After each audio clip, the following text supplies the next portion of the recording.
So hello friend, I welcome you all my coding X channel. तो यह Python beginners to advance playlist का 7वां video है और इस वीडियो में हम लोग पढ़ने वाले हैं वेरिएबल के बारे में। वेरिएबल का हम लोग कंप्लीट इंफॉर्मेशन लेंगे।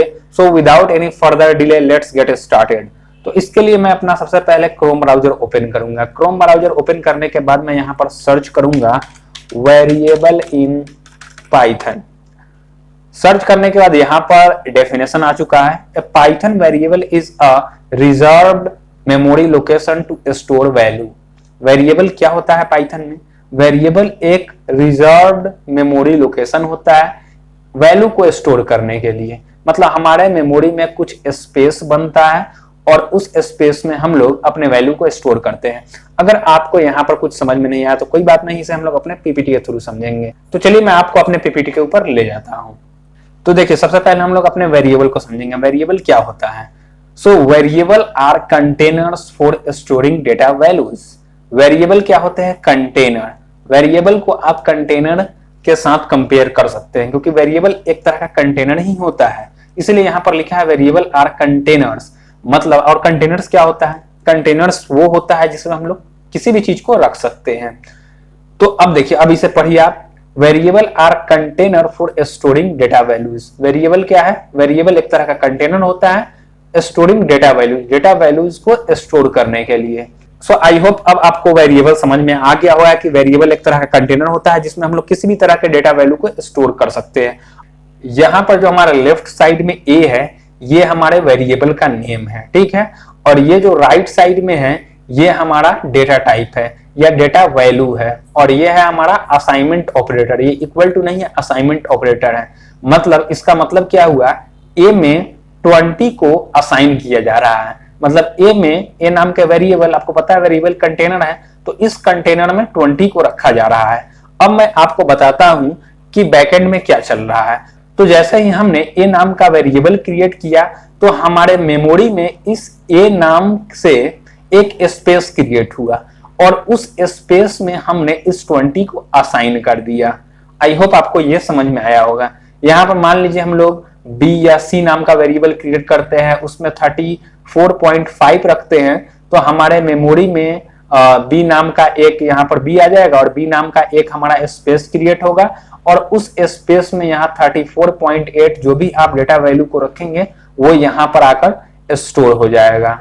तो चलिए अब मैं आपको इसे अपने प्रोग्राम के थ्रू समझाता हूं। तो हम लोग यहाँ पर अपना एक वेरिएबल नाम का फाइल क्रिएट करते हैं, variable.py, ठीक है। अब हम लोग यहाँ पर एक वेरिएबल क्रिएट कर रहे हैं। मान लीजिए मैं अपने वेरिएबल का नाम c रखता हूं और c में मैं 2.4 असाइन कर देता हूं। मतलब ये हमारा c नाम का वेरिएबल है, इस वेरिएबल में 2.4 है।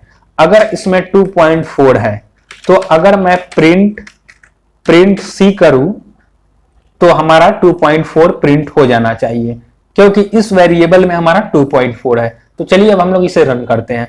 रन करने पर ये देखिए 2.4 आ चुका है। इसी तरह और भी वेरिएबल क्रिएट कर सकते हैं, जैसे कि मैं एक नेम नाम का वेरिएबल क्रिएट कर रहा हूं और उसमें मैं एक स्ट्रिंग रखना चाहता हूं। इसमें मैं किस तरह का डेटा वैल्यू को रखना चाहता हूं? स्ट्रिंग टाइप का। तो इस नेम में मैं रख रहा हूं अहमद, ठीक है। मैं अपना नेम रख देता हूं और अगर मैं प्रिंट नेम करूं और रन करने पर हमें 2.4 और अहमद मिलता है क्योंकि हमारा सी में 2.4 है और हमारे नेम नाम के वेरिएबल में अहमद है क्योंकि ये कंटेनर है, इस चीज को कंटेन कर रहा है। ये भी एक कंटेनर है, इस चीज को कंटेन कर रहा है। तो अगर हम लोग अपने वेरिएबल को प्रिंट करेंगे तो इस वेरिएबल में जो भी रहेगा वो हमारे यहाँ पर प्रिंट हो जाएगा।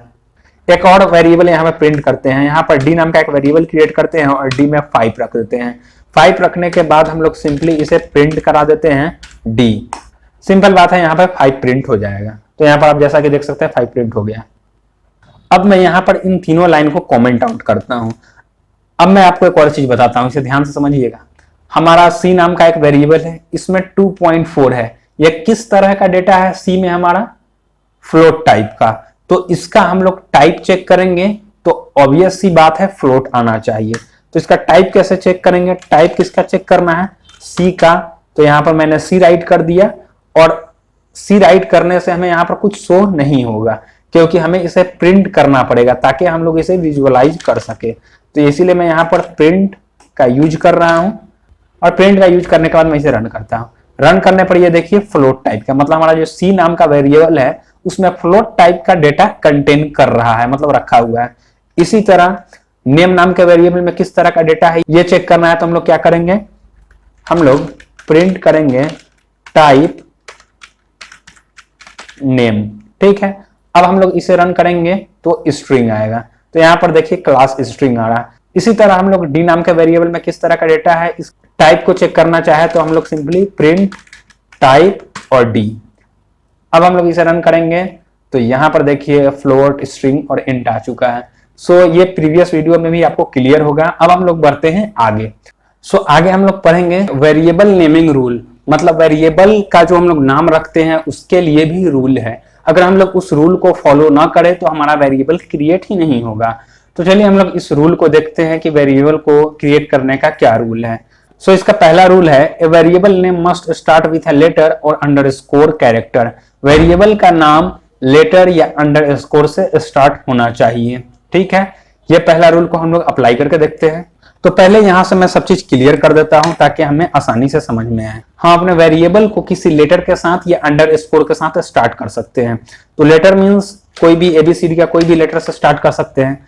तो मैं एन से स्टार्ट करता हूं और नेम नाम का एक वेरिएबल क्रिएट करता हूं, अहमद राइट करता हूं और एक वेरिएबल और क्रिएट करता हूं। यहाँ पर दूसरा रूल था, मतलब यही रूल था, उसमें बताया गया था कि हम लोग अपने वेरिएबल का नेम जो स्टार्ट करते हैं वो अंडरस्कोर के साथ भी स्टार्ट कर सकते हैं। तो यहाँ पर अंडरस्कोर नेम में रखता हूं या अंडरस्कोर एज रखता हूं, ठीक है। और यहाँ पर मैं 20 असाइन कर देता हूं। अगर अब मैं इन दोनों को प्रिंट करूं, प्रिंट नेम और प्रिंट अंडरस्कोर और एज, तो ये सक्सेसफुली प्रिंट हो जाएगा। ये देखिए अहमद 20।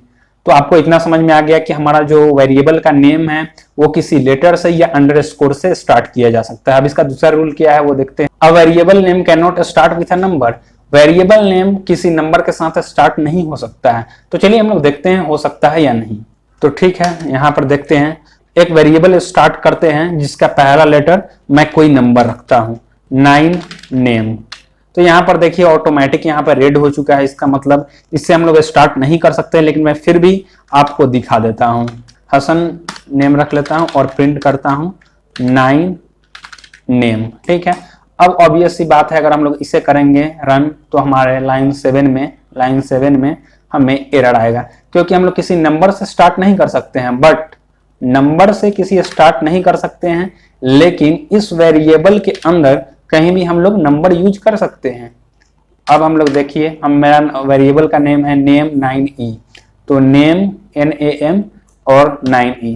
अब हमारा वेरिएबल सही है। अब अगर हम लोग इसे रन करें तो यहाँ पर देखिए सक्सेसफुली यह रन हो चुका है। अब हम लोग देखते हैं अपना नेक्स्ट रूल। हमारा तीसरा रूल है, a variable name can only contain alpha numeric character and underscore. मतलब हमारा जो वेरिएबल नेम है उसमें केवल अल्फा मीन्स A से Z, न्यूमेरिक मीन्स 0 से 9 एंड अंडरस्कोर ही होना चाहिए। इसके अलावा किसी स्पेशल सिंबल का यूज नहीं कर सकते। इसका मतलब क्या हुआ, चलिए मैं बताता हूं। देखिए मैं यहाँ पर एक वेरिएबल क्रिएट कर रहा हूं हीरो नाम का, HERO। अगर मैं यहाँ पर 9 कर दूं और वेरिएबल क्रिएट करूं यहाँ पर, और इसमें भी मैं हीरो ही रख देता हूं एक स्ट्रिंग। अब अगर मैं इसे प्रिंट करूं, प्रिंट HERO और 9, तो ये सक्सेसफुली रन हो जाएगा। ये आपको भी पता है। यहाँ पर देखिए हीरो प्रिंट हो चुका है। तो हमारा ये जो वेरिएबल है इसमें अल्फा न्यूमेरिक है, मतलब alpha means A to Z और न्यूमेरिक मीन्स 9, ठीक है। अब इसमें हम लोग अंडरस्कोर भी अगर यूज कर ले तो भी हमें किसी भी तरह का प्रॉब्लम नहीं होगा। तो यहाँ पर मैं इसे वेरिएबल का नाम राइट कर देता हूँ और इसे रन करता हूँ, ठीक है। तो हम लोग अपने वेरिएबल के नेम में अल्फा न्यूमेरिक और अंडरस्कोर, अल्फा मतलब A से Z तक है और ये न्यूमेरिक मतलब 1 से 9 तक कोई भी नंबर यूज कर सकते हैं, और अंडरस्कोर मीन्स अंडरस्कोर। बट अगर हम लोग अगर ऐसा चाहें कि अपने वेरिएबल का नाम में, जैसे मैं यहाँ पर हीरो रख रहा हूँ और इसमें परसेंटेज या डॉलर साइन यूज कर लूँ, तो ऐसा इम्पॉसिबल है। हम लोग किसी स्पेशल सिंबल का यूज नहीं कर सकते हैं। अब मैं दिखाता हूँ HERO यही है। अगर अब मैं इसे रन करूं तो रन करने पर एरर आएगा, क्योंकि आपको भी पता है कि हमें अल्फा न्यूमेरिक और अंडरस्कोर ही यूज करना है। सो आई होप आपको ये क्लियर होगा, तो मैं इसे कमेंट आउट कर देता हूँ।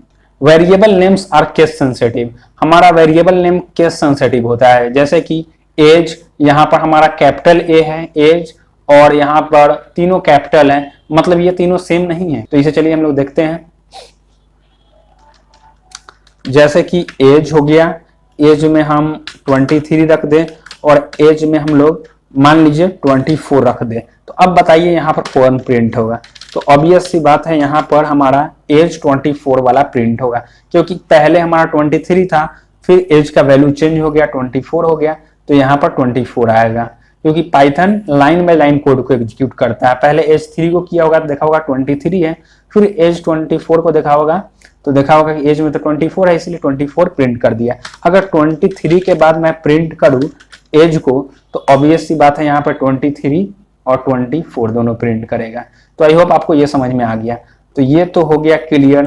तो एज नाम में 23 है। अगर मैं इसे केस सेंसिटिव बना दूं, जैसे अब एज, अब मैं यहाँ पर 24 प्रिंट करूं, ठीक है, और तीनों कैपिटल, और यहाँ पर मैं 25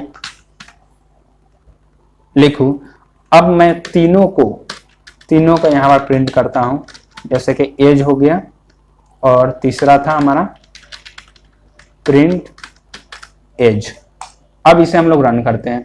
सो रन करने पर देखिए 23, 24, 25, मतलब हमारा ये तीनों वेरिएबल डिफरेंट है। तो बस यही हमारा फोर्थ रूल था।